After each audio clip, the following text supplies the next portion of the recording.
यहाँ पर 5वें सप्ताह की कक्षा 1 की पहले दिन की शिक्षण योजना प्रस्तुत है। अब तक हमारा विद्या प्रवेश का कार्य चल रहा था, लेकिन अब जिस तरह से हमारी कक्षा 2 और 3 की शिक्षण योजना है, उसी तरह से कक्षा 1 की भी शिक्षण योजना होगी। क्योंकि अभी तक 2 ही कालांश का कार्य आ रहा था कक्षा 1 में, लेकिन 5वें सप्ताह से तीनों कालांश का कार्य दिया जाएगा। तो प्रथम कालांश में हम पहली शिक्षण योजना पर कार्य करेंगे और सबसे पहले हम जो भी हमारी समझ है ये कम ज़्यादा की समझ बना सकें बच्चे। इसमें हम संसाधन जो लेंगे, चार्ट, कंकड़, पत्ते, ब्लॉक्स आदि का प्रयोग करेंगे और नए शब्द होंगे हमारे कम ज़्यादा। इसमें हम अपने 40 मिनट को हमने इस तरह से विभाजित किया है कि 10 मिनट हम इसका परिचय देंगे, शिक्षक बच्चों को बताएंगे कि वो एक तरफ 3 छात्र खड़े कर लेंगे और एक तरफ 4 छात्राएं खड़ी कर लेंगे एक पंक्ति में, और सबके सम्मुख एक बालक के सम्मुख एक बालिका, दूसरे बालक के सम्मुख दूसरी बालिका और तीसरे बालक के सम्मुख तीसरी बालिका को खड़ा करेंगे और बच्चों से पूछेंगे क्या सभी बालक के सामने बालिका खड़ी हो सकी हैं। और प्रक्रिया को एक उदाहरण से दोहराएंगे कि मेज़ पर कुछ कंकड़ और पत्ते रखे हुए हैं और पत्तों पे कंकड़ रखे, तो बच्चे रखेंगे और फिर उनसे बताएंगे कि क्या ज़्यादा है, कंकड़ ज़्यादा है या पत्ते ज़्यादा हैं। उनको समझाएंगे कि जो पत्तों पे कंकड़ रखी गई हैं अगर बराबर बराबर तो वो बराबर है, और जो भी चीज़ें बच गई हैं वो ज़्यादा हैं, और जो चीज़ें इस्तेमाल हो चुकी हैं वो कम है। तो इसी तरह से बच्चे देखकर बताएंगे कि एक लड़की ज़्यादा है, बची है, क्योंकि आमने सामने नहीं होंगे वो, तो एक लड़की ज़्यादा है। उसके बाद हम अवधारणा निर्माण पर कार्य करेंगे।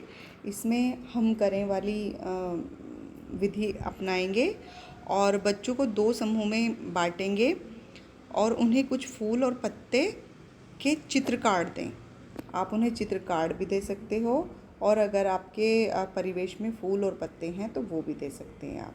और फिर बच्चे को प्रत्येक फूल को पत्ते से मिलाने को कहें और फिर उनसे पूछें क्या सभी फूल पत्ते से मिलाए जा सकें।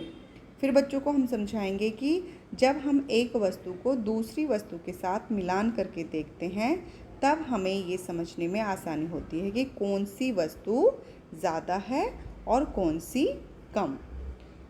शिक्षक यहाँ पर बच्चों को नए शब्द कम और ज़्यादा को कई बार दोहराएंगे, उन्हें बताएंगे कि कम कब प्रयोग किया जाता है और ज़्यादा कब प्रयोग किया जाता है।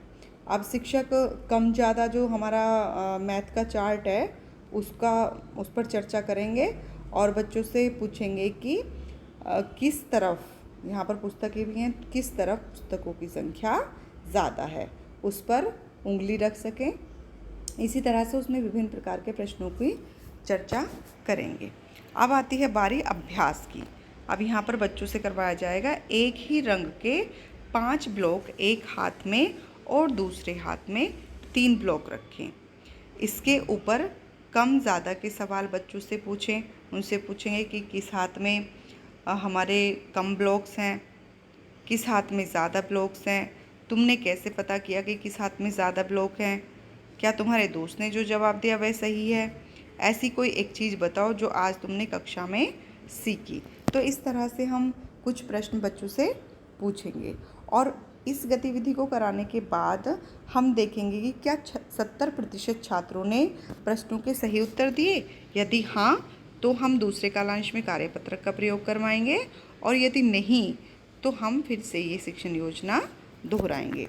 अब दूसरे कालांश में हम अपने इस कार्यपत्रक पर बच्चों को कार्य करवाएंगे। इसमें भी कम ज़्यादा की समझ से ही ये हमारा कार्यपत्रक है, उस पर ही आधारित है, और ये कार्यपत्रक आप डिस्क्रिप्शन से जाकर डाउनलोड कर सकते हैं।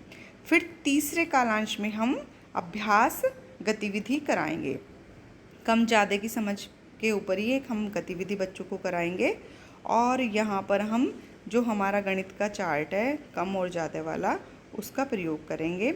सबसे पहले बच्चों को हम 2-2 के समूह में बांट देंगे और प्रत्येक समूह में 2 ढेरी रखेंगे हम, जैसे कि एक अनाज की और एक कंकड़ की छोटी छोटी सी ढेरी रख देंगे और फिर बच्चों से पूछेंगे कि कौन सी ढेरी कम है और कौन सी ढेरी ज़्यादा है। तो जो बच्चे ये देखकर बताएंगे कि किस में ज़्यादा अनाज या कंकड़ या ऊंचा नीचा जो भी है, उसको हम बच्चे बताएंगे कि कंकड़ और अनाज की मात्रा में कौन सा ज़्यादा है। इस प्रक्रिया को हम अनाज और कंकड़ की मात्रा को बदल बदल कर ये प्रक्रिया बार बार बच्चों को करवाएंगे। कभी कंकड़ ज़्यादा, कभी अनाज ज़्यादा। जब बच्चों से अपने जवाब का कारण बताने के लिए कहेंगे कि क्यों ज़्यादा है या क्यों कम है, फिर बच्चे एकक की संगति की सहायता से कम ज़्यादा बता सकते हैं। उसके बाद हम कम ज़्यादा के चार्ट की सहायता से कम ज़्यादा पर बच्चों के साथ बात करेंगे और उनसे पूछेंगे कि आपने किस आधार पर बताया कि ये वस्तु कम है या ये वस्तु ज़्यादा है। फिर बच्चों से हम प्रश्न पूछेंगे कि चार्ट के किस गुलदस्ते में ज़्यादा फूल हैं, चार्ट में किस तरफ कम गुब्बारे हैं। तो बच्चे बता देंगे, अगर वो समझ पा रहे हैं तो, कि इसमें कम फूल हैं या इसमें ज़्यादा गुब्बारे हैं या कम गुब्बारे हैं। इस तरह से ये हमारी शिक्षण योजना कक्षा 1 के लिए है।